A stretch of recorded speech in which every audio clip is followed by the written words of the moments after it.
The San Jose Sharks have a ton to look forward to. Some high-quality young players entering their lineup, and a team that's finally starting to maybe see the light at the end of the tunnel. But for now, they're still sitting at the bottom of the NHL. This is the 2025-26 NHL Deep Dive on the San Jose Sharks. Hello and welcome to the most anticipated series on my channel, on my Instagram, my 2025-2026 NHL Deep Dive series. First of all, focusing on the San Jose Sharks, but we will be doing this for every single team in the NHL all throughout from now until the start of the NHL season on October 7th. So it's an episode every 2 or 3 days. So look forward to that. It's going to be crazy content. But we're starting out with the San Jose Sharks, the same team we started out with last year. So basically how this is going to work, if you are new to this series, and the series has gone through a bunch of changes, so this will kind of be the first time. It'll be like starting it all over again compared to what it was last year. So every team has been ranked on 5 categories: offense, defense, goaltending, special teams, and coach and culture. Each of them is weighted specifically depending on how much I believe it affects the team's overall success. And then every player has been rated on even strength offense, even strength defense, their power play numbers, and their penalty kill numbers. And they've also been given a total overall score from 68 to 99 is basically how that works. And that's calculated based on their role, based on the grades they get, etc. So the grade is meant to kind of give you more of a perspective on a player, because if a player's like a C plus offense, but like an 84 overall, that means that he's better than a guy who might have a C plus offense but is like a 70 based on his role and all that. So the rating is supposed to give you a bit more context to how I see a player holistically compared to just the individual grade. So just keep that in mind. I'm not going to make that caveat every single video, but it's there. Hopefully people come back and watch all these, but there you go. So this series took a lot more time than it did last year. There's a lot more depth in it, a lot more nuance. I tried to get a little bit more granular with each player, and I'm going to kind of dive into some of the key players on the team throughout this, unlike last year where I just kind of gave a quick overview on the whole team. So you'll see it. It'll be a bit different than it was last year, and hopefully a bit more enjoyable to follow along with from the audience. So let's begin with the San Jose Sharks, and their ranks in the entire NHL do not look good. 32nd in offense, 32nd in defense, tied for 27th in goaltending, 32nd in special teams, and 23rd for coach and culture. It doesn't look great, but at the same time, before Sharks fans freak out, I really like the Sharks offseason. I'm a big fan of it. I think they had one of the better offseasons in the league. Obviously, they did really good in the draft, getting Michael Misa, who may or may not be on this team. I don't have him on the team currently, but we'll see. But he's a really exciting player, and I like the fact that they went out and they've just been kind of acquiring NHL talent, right? They've risen, the floor on this team has been raised, just based on who they've went out and got in the offseason. We'll touch on some of those players as we go through this, but I think that's kind of the key for what this team was supposed to be. And we talked about it a bit on the podcast a couple months ago, I think, where we said that the Sharks' goal should just be to acquire NHL talent who can just keep this team afloat for as long as they can. And the goal, obviously, this year isn't to win. Maybe everything works out and this team blows up. And I think they do have some potential to do that. I think there's definitely some potential for them not to be the worst team in the NHL at the end of the year, but this is just kind of my rankings as of now. And I think it's interesting to see potentially what this team could be, because they do have a bunch of really good young pieces, and bringing in those veteran NHL players does help kind of mitigate the risk of this team absolutely bottoming out. But first of all, let's touch on that coaching culture, because this is a big part of why I view this team the way it is. And Mike Grier is somebody who I've really liked the way that he's built this team. I think his draft's been very good. I think he's been acquiring talent in a positive way, and he's done it in a way that's very interesting, because this team really bottomed out a couple years ago. But he's been able to be a bad team while still surrounding his young players with guys who are going to benefit them, right? Like Tyler Toffoli's been a huge benefit to both Will Smith and Macklin Celebrini. He's become part of their kind of friend group, even just off the ice and stuff. But even on the ice, I mean, he's he's been maybe their best forward last year, and he's helped again raise their level of play without sacrificing the fact that this team still wants to be bad and acquire more talent.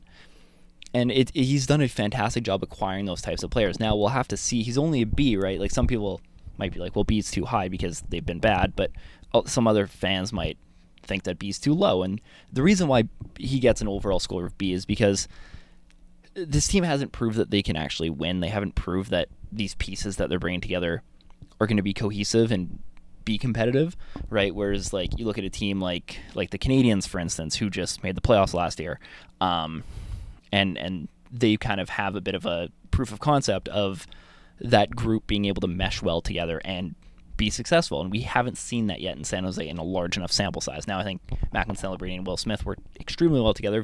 William Eklund and Macklin, Celebrini had extreme chemistry together. So like those pieces are fine, but there's just not enough up here yet for them to make that push. And I think that's why I can't go higher than a B on Mike Grier. But I do like what he's done so far. And same thing with Ryan Wasowski, who, again, like I don't think he's a bad coach, but he hasn't had a lot to work with. But I also need to like see him win hockey games before I can go higher than a C, right? And I say C as like being like kind of the average benchmark kind of score, right? So keep that in mind as we go through this. Where C is kind of like your league average, like replacement kind of level player. And that's where I see him at this point. And I feel like we might get to a situation where this team's just been bad for too long and Mike Grier is forced to make a change at head coach. And it kind of buries his career before it starts because of the team that he's dealt with. And I mean, if you look at their numbers from last year, like it's pretty abysmal. Like he really didn't have a lot to work with. And you're talking about a team whose best attribute last year was their shooting percentage being 20th in the NHL, and that they outscored their XG in that sense. But like that's not something to hang your hat on, right? Like this was easily the worst roster in the NHL, and I don't think they did anything to make it significantly better, at least going into this season. So that's kind of where I'm at on the Sharks as a whole. Obviously, they got the rebuilder tier at D. I don't see them really having the possibility of going on a crazy run, even like a Columbus did last year or Calgary. Although like maybe Askarov comes in and shocks the world and pulls off a Dustin Wolf type performance. But I just don't know if there's enough there for me to say that at this point. I think Askarov's had enough time to prove that he can just step in and instantly become an impact player, but maybe he does. I like Askarov. This isn't me trying to dunk on him, but we'll get into the goalies in a bit. But just overall, I don't think that the outlook of this team is anything more than maybe they can battle for seventh in the Pacific and not be the 16th team in the West. But other than that, like I think it's going to be another tough year for Sharks fans. But I think that's overall like ultimately the goal, and I think that's a good thing for the direction of this team. Jumping into their offense, it's a group, as I said, that is just, you have your key pieces, right? You have your Will Smiths, your Macklin Celebrinis, your William Eklunds, and then it's just a bunch of like guys, right? Like Alexander Wenberg isn't shocking the world with anything, right? Like I do think the Jeff Skinner signing is interesting. We'll get into him in a bit more of a deeper look, but like Barclay Goodrow's like nothing special. Philip Kurashev, again, somebody who maybe a change of scene and real change things. Ty Dellandrea was kind of the Philip Kurashev guy that they brought in last year, where they just said, we'll take a flyer on him and see what happens, and it really has worked out for Ty Dellandrea, but maybe one more year there. Adam Gaudette, same thing, just a guy to plug a hole in the lineup. They also brought in Ryan Reeves, who's not on this graphic, but just because I'd played, Carl Granstrom and I'd give Ospachuk a chance over Ryan Reeves, but I'm assuming Ryan Reeves is going to play a significant amount of games for this team, but his ratings, as you can imagine, weren't very good. But like overall, like again, it's the worst offensive group based on my ratings in the league, and I think you can kind of see why by looking at the full breadth of it. As exciting as the top three guys really are, and Tyler Toffoli, as I've said, is a very good player still in his own right. There really isn't much else here to be excited about, and I don't think that Eklund, Celebrini, and Smith can raise the floor or raise the ceiling of this offense enough to get them out of like the bottom 3 or 4 in the league. Despite how much I like those players, they're just like there's nobody else really on this team that I look at and say like that person could have a huge breakout season, right? Like Ty Dellandrea was the closest thing to that last year, and that obviously didn't work. I don't see Kurashev being anything better than a okay third line center, if that, even if that. Barclay Goodrow, we know what we're getting there. Carl Granstrom, we know what we're getting there. And Adam Gaudette, you kind of have an idea of what he's going to be. So there isn't a ton here to really get excited about. But, I mean, the guy to get excited about is obviously Macklin Celebrini, who had a phenomenal rookie season. And if it wasn't for an all-time performance by Lane Hutson, would have been my runaway Calder pick last season. And runaway might be strong because Dustin Wolf had a pretty good case. But he would have been probably my favorite to win the Calder. And the thing with Celebrini that I think needs to be discussed is the fact that his defensive numbers might get a little overblown from his rookie season. And like he was fine, 30th percentile here on Evolving Hockey. I think Jay Fresh's model had him a bit lower than that. We'll take a look at that in a second.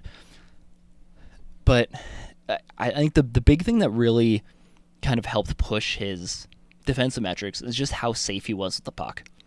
And this was like he was, especially for a rookie, did not turn over the puck nearly as much as you'd expect him to.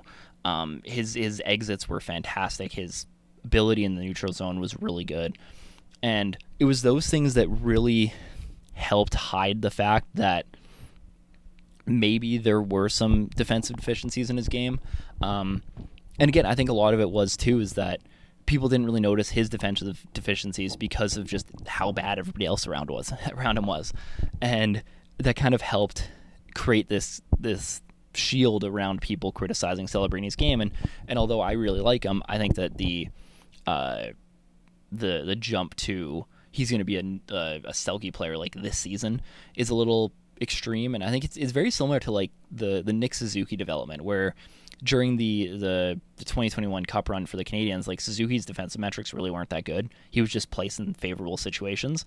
And then 3-4 years later, now he's one of the better two-way centers in the NHL. So I think that's kind of the trajectory I see with Celebrini, maybe just to a bit of a higher level, because I think Celebrini has a higher ceiling potentially. So that's kind of where I see this, but I think people overreacting to his defensive numbers at this point are a little premature. And I mean, you look at his micro numbers here. Yeah, Jay Fresh had him at 11%. A little bit better offensively, a little bit worse defensively than Evolving Hockey. But the numbers that really jump out to you is the zone exits being in the 95th percentile, right? Like for a player like this, that does really contribute to how people view him defensively, because he's not turning the puck over, getting it out of his own zone. And I think that's so valuable, especially for a center that's going to be a primary play driver for this team. And that's a number that really, really jumps out to me immediately here. You look at the rush shots again, in the 96th percentile, a guy who can really help lead those rushes. And when you have a player who is not only exiting the zone at a top 5 percentile in the NHL, but is also taking those opportunities and creating it into rush chances, being in the top 4 percentile there. His shots off high danger passes is really high. His zone entries is still in the 74th percentile. So for a player who really hasn't had a ton of talent surrounding him, I mean, obviously he's been placed with Eklund and Toffoli, who both had very solid seasons last year, but his ability just to get the puck into the offensive zone and create offense virtually by himself, like he's taking it from the defensive zone as one of the best zone exit forwards in the NHL, and then also taking that into becoming one of the best rush shot forwards in the NHL, is such an exciting prospect if you're a Sharks fan. Like that's something that you really, really need to be excited about if you're a fan of this hockey team. And again, you look at some of his defensive stuff. It's just there's not a lot of turn. Like he's not turning the puck over, as I said earlier. I guess the one negative about his game is the forecheck involvement. But that's not going to be his game. Like that's not going to be who he is, right? Based on his body type and his size. I think overall, though, like you really need to be excited about what Celebrini looks like as a player, especially after year one. I mean, these are very special numbers. Like he's in an elite company in a lot of these numbers, and that's something to get excited about, especially as this team starts to get better. And the other player that really took a big step forward last year was William Eklund. And here's your defensive guy, right? Like on that line. I mean, William Eklund's defensive numbers are really good. I mean, he's in the JFresh has him in the 90th percentile for even strength offense. I think Adam Murray did it's a B overall.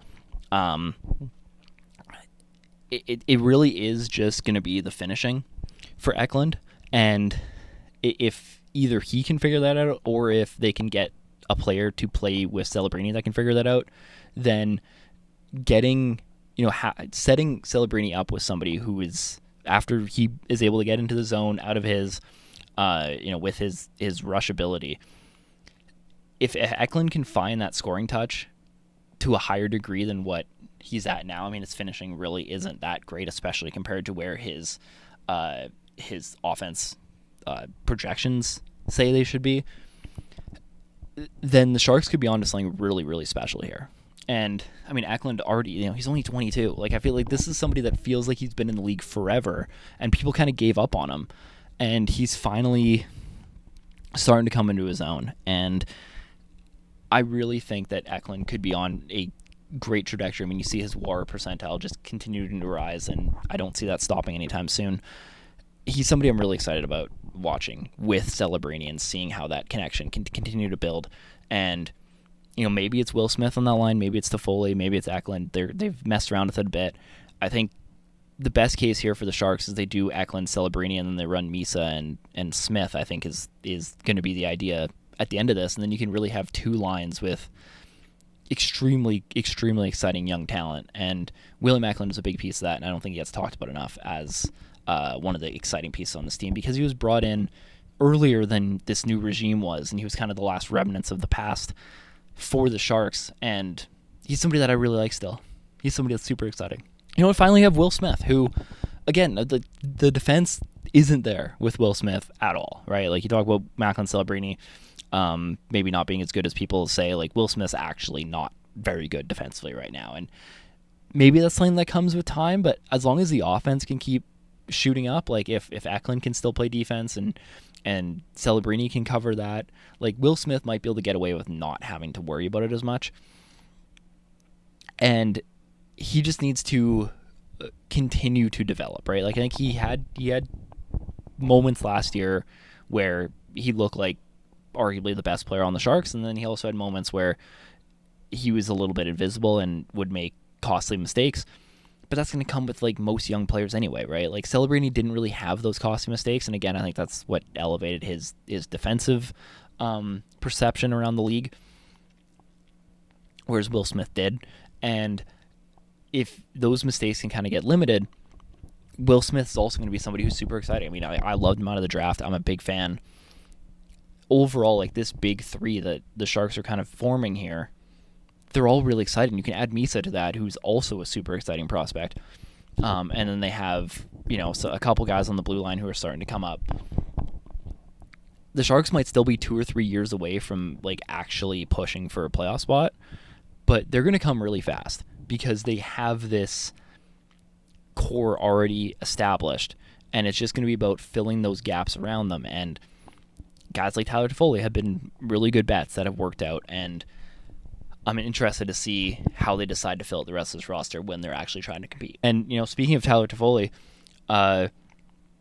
another player here who's just fit really nicely into this offense. And, the big news here is that his expected finishing and his actual finishing have been pretty much aligned.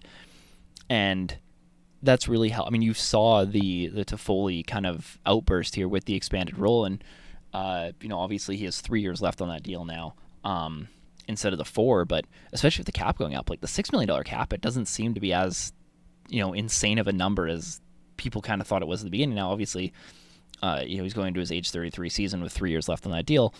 It pays him until he's 36, and we're seeing kind of the slight steady decline for Toffoli, but even if that number drops off and he becomes, a 50th percentile WAR player, for instance,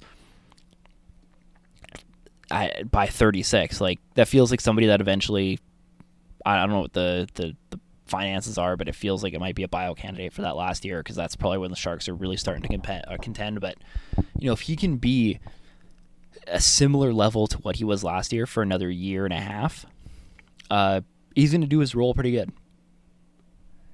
Like that's really about it. He's great on the power play. His even strength numbers are really good. He's kind of been that scoring winger for Celebrini last year, and again, I think that gives Eklund some time to figure that out. But ideally, Eklund kind of takes over that spot, or Misa or Smith can step in and take over that spot for Toffoli once he starts to fall off a bit more than he already is. Jeff Skinner's a really interesting piece that this team brought in. It was a deal that was just done about less than a week ago at the time of recording this. And again, Jeff Skinner could be somebody who potentially steps in and plays a bit with Celebrini. I think that the top six has a lot of interesting moving parts. Jeff Skinner feels like a guy who's going to have a crazy point total run here because he's going to get a ton of minutes on a bad team, and somebody's going to buy into that at the deadline and try to pick him up. Which, go for it. I don't think Jeff Skinner's a bad player. I just think that he needs to be used in the right situation. And obviously the Oilers brought him in to be higher up in their lineup than he probably should have been on a Stanley Cup contending team when they made that move. And, his, whatever it was, 1 or 2 playoff games that he played really kind of proved that. And he was basically non-existent in the playoffs when he was in. But on a team like this, it's a really good opportunity for Jeff Skinner to kind of reinvent himself here at the end of his career, where he has the ability to step into a Sharks team that's going to give him plenty of opportunity to make mistakes and figure it out, because honestly, they're in a position where they don't really care. Go make mistakes. If they're losing games 4-3, I don't think they're going to be that bothered by it. And that could give Jeff Skinner a really good opportunity to fix his game up a bit, right? And whereas in Edmonton, they were a team that was trying to win every single night because they kind of had to, and he wasn't given that opportunity. Now, do I think Jeff Skinner is going to come out and be an absolute world beater at the end of this year? Probably not. But do I think he's somebody who could be looked at in a similar light to what Ryan Donato was looked at this year's trade deadline, where he goes on kind of a not career high in points, but goes on a pretty solid point total run that's higher than his last couple seasons, and somebody's intrigued for him to add to their third line. Yeah, that feels more or less what this is going to be.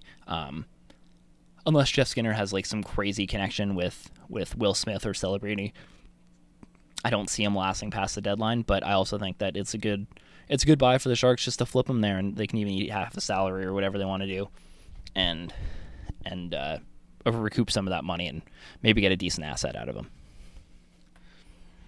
Looking at a couple of the depth guys on this team, Philip Kurashev and Adam Gaudette both brought in this season.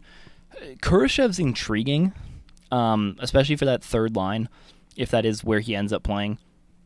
I think that there's enough here in his micro numbers that speak to him having potential of kind of a breakout season, and a season that we've expected more or less from. Now, I don't think he's going to become some top 6, high caliber forward, but if he can become a solid third liner for this team, he might be somebody they want to keep around a little bit longer than just this season. As for Adam Gaudette, his micros kind of tell the story here. He's not a very good player, but he's an NHL body, and I think that the combination of bringing in an NHL body who is kind of good enough to be on a team, but not good enough to win you hockey games, was exactly what the Sharks needed, and they needed somebody to eat salary, and Adam Gaudette's going to do that, and he's not going to make them it's not going to make them a lot better. So keep him away from the kids, and he'll kind of do his job. Now, I hope that if they do end up playing him with Kurashev, that doesn't mean that it's going to stint whatever could happen with a Philip Kurashev quote-unquote breakout season, but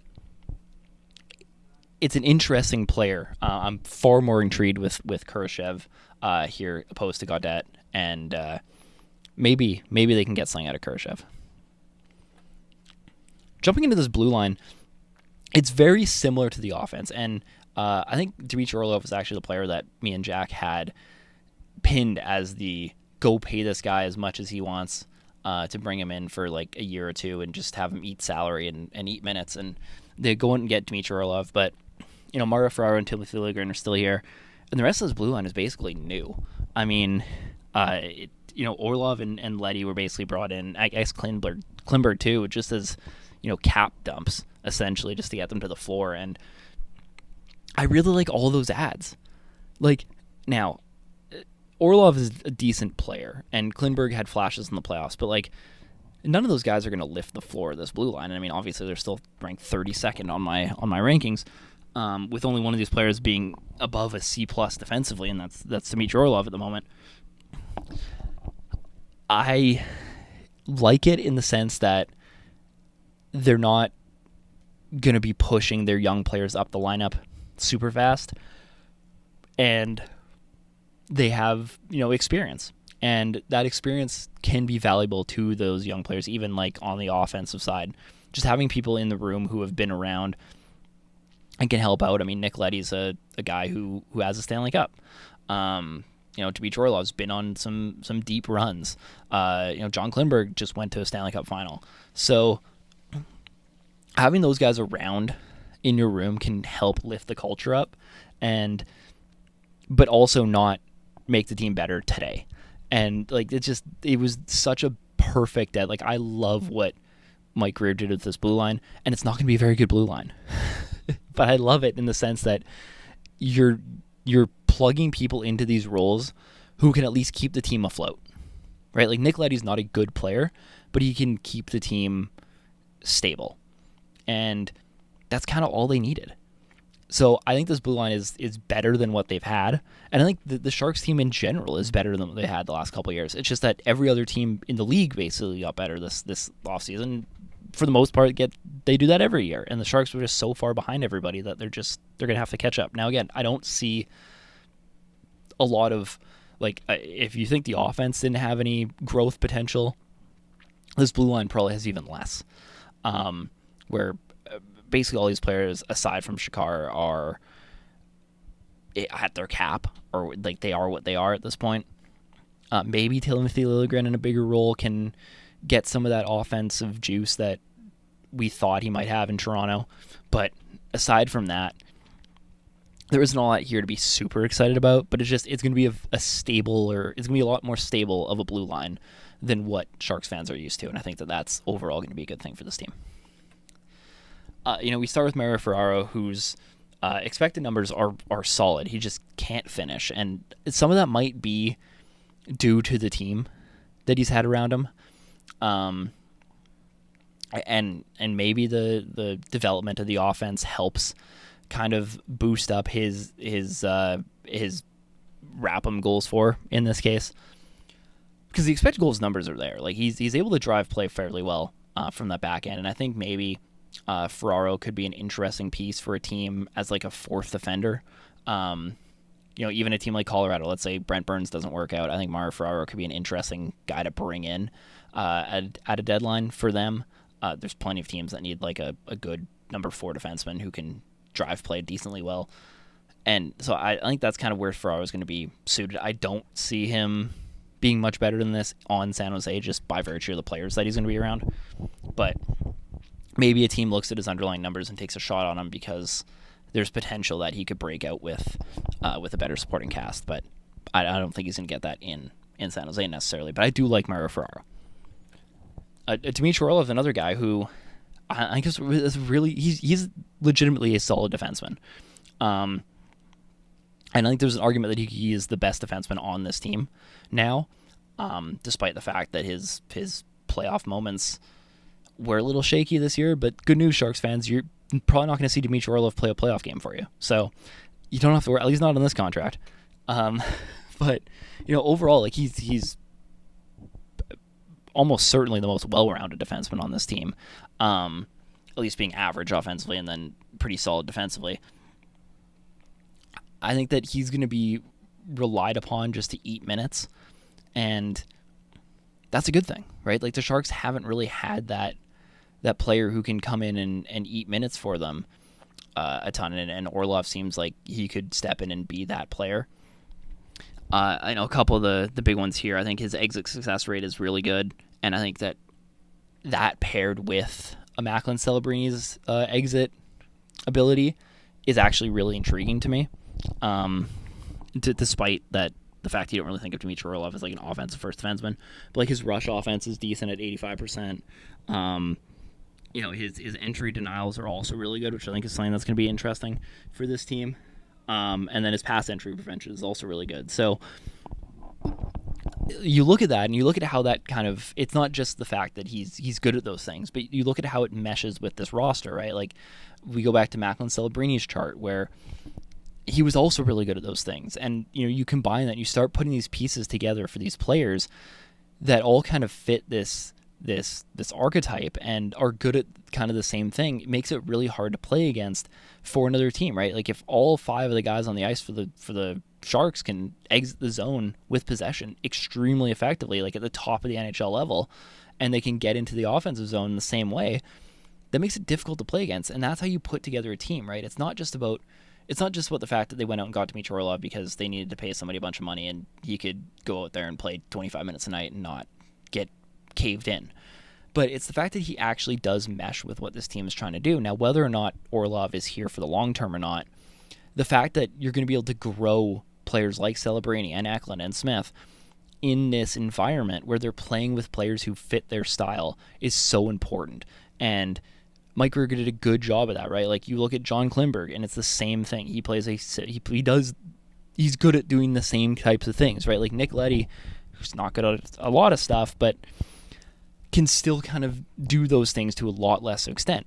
And even, Tyler Toffoli being a great possession guy, a great play driving player, a guy who does very good off the rush. Surrounding yourself with these players, right? Like everybody looked at this contract and was like, well, they just signed Orlov to a bunch of money because they needed to get to the cap floor, and that is true. But Dmitry Orlov also fits what this team is trying to be. And that is such an underrated part of this signing, and that's why I really, really like this move for the San Jose Sharks. It's one of my favorite moves of the offseason, honestly, and it's not going to get a lot of talk about because the Sharks aren't going to be very good. And Dmitry Orlov might not look great, but the fact that he's able to boost up what they're trying to do with Celebrini and company makes it a good move overall. You talk about Timothy Liljegren. He's another guy that I'm excited about. I think could be an interesting player.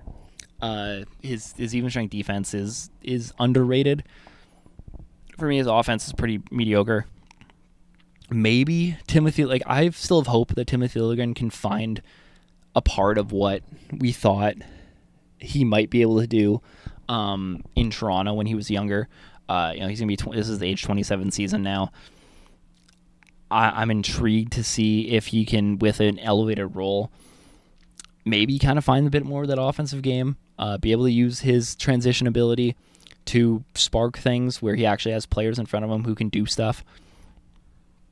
I don't know how much faith I have in that, but the Sharks are in the perfect position to give him a shot, right? Like, and maybe it works out, maybe it doesn't. And that's one of the things that this team's done very well is that they've went out and got players who have that kind of upside, and if they can find it, then great, and if not, then you become one of the Ty Delangers of the world, and it doesn't really matter, right? Because at the end of the day, like the team was going to be bad anyway. There's not a lot of teams that could take the shot on giving Timothy Liljegren, a good long look. The Sharks can, and it's an intriguing player to me. Do I think he's going to become some world beater, elite top 4 defenseman? Probably not. But if he can develop into like a good bottom pair guy who has that ability to, lead rushes out of the zone and create some offense, then that could be a useful player down the road. And that's kind of what I see from Liljegren, and maybe the elevator role will help him kind of find that. Finally, we talk about Shakar and Nick Leddy. Neither guy did a ton last year that really jumps out to me. Shakar obviously is super young, and I'm not worried about him at all. I think he's got plenty of room to develop, and these are pretty typical numbers for a third pairing defenseman on an awful team that's just starting out. Nick Leddy, on the other hand, he is what he is. It's very Adam Gaudette-esque in terms of what he's going to bring to this team, but on the defensive end. But as your sixth defenseman, again, he has that experience. He's going to be good in the room, and he's not going to help you win games that you're not supposed to win. And for a team that's trying to be at the bottom of the league, not a bad guy to get. and he comes with, I think it's a $4 million cap hit, so that gets you the floor, and it also gives you some flexibility in trades, right, where you don't necessarily have to bring salary back if you move, one of those other expiring deals out at the deadline or at some other point. So that's something to think about too. But I'm excited to see what Shakar can continue to develop into. Nick Leddy's just kind of there, but I wanted to highlight him because he was somebody that they did bring in this offseason. So jumping to the goalies, this is where I think you could see a pretty big progression, right? Like Yaroslav Askarov is been one of my favorite goalie prospects pretty much since his draft, and he hasn't been given the full keys to the kingdom anywhere, right? Like he wasn't given an opportunity really in Nashville at all.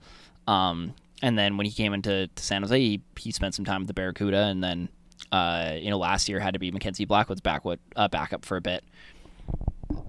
They also bring in Alex Nedeljkovic, who I actually have rated 1 overall point higher than Askarov right now, just because I've seen more from Nedeljkovic, and I think he's still a capable backup goalie. But Askarov's going to be the starter. Like, they're going to give him his opportunity. They're going to let him jump in and see if he sinks or swims.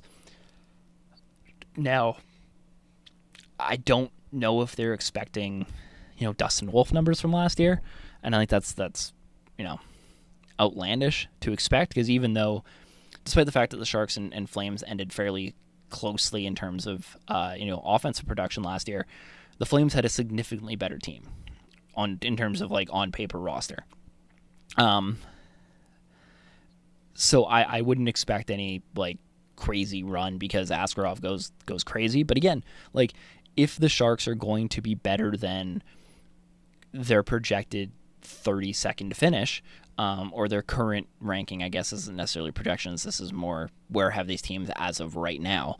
But if they're going to play better than that 32nd spot, one of the big reasons is because Yaroslav Askarov just goes crazy. And, there is some hope that could happen. You look at his numbers from last year and, his own individual production in terms of, DS save percentage and, expected GAR is significantly higher than what the Sharks' projections were, right? Like the Sharks' expected save percentage is basically on the left column, and then Askarov's numbers are the other ones. And it's pretty clear to see that he was outperforming his projections by a lot. Now, his outperformance got him to about league average in most things. But the Sharks were far below league average in terms of what they were expected to get. So I think if you can get a full season of him playing league average goaltending, being the 20th best starter in the NHL, I don't think that's a bad place to be to end the season. I think that would show some good progression in terms of what the Sharks want to see from Askarov. And finally, we'll touch on the special teams. I think the story here for the special teams is essentially what it was for the rest of this team. Now, caveat, because I know I'm going to get comments about this. All the lines, the forward combinations, defensive pairs, power play units were all from what Puckpedia has currently, because I needed to find a way to do it standard, and that was the one that I chose. So I could have went Daily Faceoff. I went Puckpedia because I was already using Puckpedia already. Like that was the reason for the decision. So don't come at me for power play penalty kill lines being not what you think they should be. Blame Puckpedia. So yeah. But overall, like the thing with the special teams here again is just let the kids play, right? Like give them opportunities to learn, and power play and penalty kill is a good place for that. I'd expect Celebrini to get a bunch of burn on the penalty kill as well, although he's not on this board currently. William Eklund's there. I think that those are guys who could get a lot of interesting looks there. That's what I expect from this team. But again, like there isn't a ton here that makes me think this isn't going to be like an insane unit by the end of the year, aside from growth from the 3 or 4 guys that we've already talked about this entire deep dive. But I don't know. I don't foresee any crazy shenanigans happening with this team that aren't already locked in here. But we'll see. I think the ceiling's pretty low for the special teams units, but uh, maybe Smith, Eklund, and Celebrini can lift them above that. So now that you've heard me talk as much detail as I can on the San Jose Sharks, it's time to look towards an expert on the team. Please welcome, from the Hockey Writers, Alex Hutton. Alex, thank you so much for being here, first of all, and I'm excited to talk about the San Jose Sharks. Yeah, thanks so much for having me. The word expert scares me off a little bit. I don't want anyone to oversell uh, my abilities, but thank you for having me on. And you say like not exciting to talk about, and it's like in the sense of like playoff expectations of making the playoffs. Yeah, sure, but they've got a lot of really interesting players who I think are worth taking a look at. So for that reason, I'm excited about it.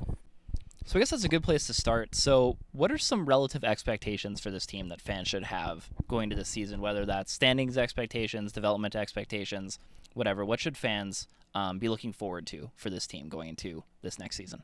Yeah, I think it's like we talk about the player development stuff. The guys who have already made the NHL, played a full season there, can they take another leap? Can the people who have, been around the fringes and maybe gotten a few games here and there, can they establish themselves as full-time NHLers? And then the guys who are, the prospects, the guys who've been done really well in juniors of the AHL, can they find a place on the Sharks on the NHL team later this season? I think those are the really big things to look at. Playoff expectations, standings, that's probably not going to happen this season. This rebuild is a long process, and we're still a couple years away from that kind of breakthrough, I think. But fans want to see that the rebuild is going somewhere. They've been stuck at the bottom of the standings for a few seasons now, and people want to see that they're capable of taking a leap and starting to head upward. That part of the trajectory. The downward portion of it, it's understandable. It's expected. Everyone knew it was going to happen when they trade away players and guys come to the end of their contracts. But now at this point, you want to see that okay, we've gone down. Now let's make that pivot and start heading uphill. And that'll happen with the development of those players I was talking about. So I think most people have the Sharks penciled in as like a bottom 3 or 4 team in the NHL going into this season. What's one thing that could help them exceed those expectations? I feel like Askarov going on a crazy Dustin Wolf type run is probably the obvious answer, but you can kind of take it wherever you want if that's part of it or if that's kind of one of the main things that could help them out. That's definitely part of it, and I'll just sort of expand that more generally, which is those all those young players exceed expectations. It's Askarov playing really well. It's Celebrini and Will Smith taking sophomore leaps. It's someone like Luca Cagnoni or Shakir Mukhamadullin,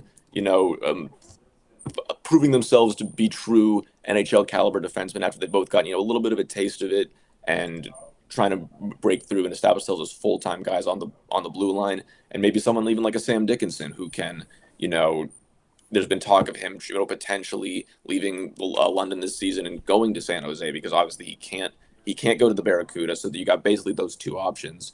If he were to actually go there and prove that he at 19 years old can be an NHL defenseman that young, I mean, that would be a great way for them to take that leap and like you said, get a little bit higher in the standings than you might expect. Is there any part of this roster that really stands out as a possible red flag or an area that you feel they need to focus on upgrading, whether it's in season or just down the line? It's funny just talking about like all the explanation of the young defenseman I just wanted, but it is the blue line, it is the defenseman. Like the forwards are really promising between Macklin Celebrini, Will Smith, William Eklund, Michael Misa, all those guys. It really feels like they've found their future guys, that they've got a core there. The defense is a lot less certain. You've got those fringe guys, those guys who have played well in juniors or in the AHL, who've started to creep their way into the NHL, but haven't quite gotten there yet. And we still don't know for sure if any of them have established themselves. Those other the forwards, at least a few of them across a season or two have proven they can hold their own in the NHL. We don't know that for the defensemen yet. And a lot of these veteran guys that they've signed feel more like stopgap kind of measures than guys who can really be part of this rebuild. For the forwards, they have a Tyler Toffoli who's under contract for 3 more years and might really be part of that. The defensemen at the moment don't really have anyone like that. I like the signing of Dmitry Orlov, I think that was a good move, but I don't know if he fits in that same category. And so trying to figure out what they're going to do, especially with their right-handed defense, because a lot of the guys I've been talking about are lefties. So where do they find a defense core? They don't know that yet, and there's a lot of guys. They mean, obviously they just traded one of them because it was kind of a logjam there, but all of these guys are kind of fifth, sixth defenseman types, and I don't think they've really found their top pair people quite yet. So you've kind of mentioned a couple already, but is there any prospects kind of in the pipeline that you're really excited about seeing get a shot at a full-time NHL role this season that could have an impact on the Sharks even this year? Yeah, I'll go with Yaroslav Askarov for that one. He got a handful of NHL games last year, played really really well in some of them, and then I mentioned the struggles the defense has had where they led the league in goals allowed last season, where he I think was kind of collapsing under the weight of the struggles that the defense was having, and just for he was 22 last season, and for a young inexperienced kind of guy, that's really tough to try to backstop a uh, such a weak defense.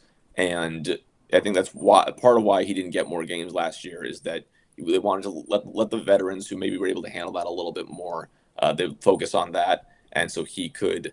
And obviously he was dealing with injuries too, but he could also focus on his time in the AHL. But this year, the way that they've rearranged their goalie situation, I expect him to get a lot more starts this season. And Nedeljkovic will mix in there a fair amount, but I think that Askarov is going to get a much longer look at the NHL now that he's got under a new contract, and they really want to start looking at him as, is this the guy for our future? So I would hope he gets 30, 40 starts in the NHL this season, if not more. And I'm really excited to see how he does of the workload of maybe not a full NHL starter season, but a decent amount of that. Yeah, I've been a big fan of Askarov since his draft year, basically, and it looks like the Sharks are going to give him plenty of opportunity to kind of take the ball and see if he can run with it here. So, like you said, maybe if he plays well, he can get even over that 30-40 game threshold. Yeah, I mean, and he, has obviously been craving that number one spot for a long time. That's why he wanted to be traded out of Nashville in the first place. So I expect and I hope for his sake that he takes full advantage of the opportunity he's going to get this season. Yes, I guess the final question here is just: is there anybody on this roster that you think could really become a breakout star for the Sharks this year? Either as a young player taking a step forward, or a Mikael Granlund type player who comes in as a reclamation project and really finds his game again here in San Jose. For that, I think I'll focus on Will Smith. Not to say that people aren't talking about him per se, but I definitely think he's in Macklin Celebrini's shadow just a little bit. Celebrini is the number one pick as the future guy, the guy who gets all the superstar comparisons. He's going to get most of the attention. But Will Smith, had an up and down season last year, had some development days, but really started to, I think, find his own in the back half of the season. Played a lot better in the second half of the year than he did in the first half. And I want to see him keep going with that this coming season, continue that momentum, and kind of remind people, hey, I know you're all focused on Macklin, but I'm here too. I was a top 5 pick for a reason. I'm also a huge part of this rebuild and what the Sharks are doing. So I'm excited to see what he can do with a year and an off season of development and training camp and whatnot under his belt, and if he can be a part of this in the way that he showed he could be in the second half of the season, like I said. All right, well, that's all I got for you. Again, thank you so much for coming on and taking the time to chat with us about the San Jose Sharks. If there's anything that you want to plug or let people know where they can find you, the floor is yours to do so. Yeah, you can always check me out at the Hockey Writers. Thehockeywriters.com is the website. I'm the only Sharks writer there right now, so feel free to check out all my articles and all the ones I have coming up. And then my Twitter is Alex Hutton 35, so you can find me there. All right, once again, a huge thank you to Alex for coming on and talking to us about the San Jose Sharks, and a huge thank you to you for watching this video. Remember to like, comment, and subscribe. Follow for the entirety of this series. We have 31 more of these to go. We have plenty of other great guests coming on to talk about their teams, and I'm here to break down the rosters as well. So if you like this video, there will be 31 more to go, and if the Sharks aren't your favorite team, we will be covering your favorite team at some point during the summer. Thank you for watching, and we'll see you for number 31.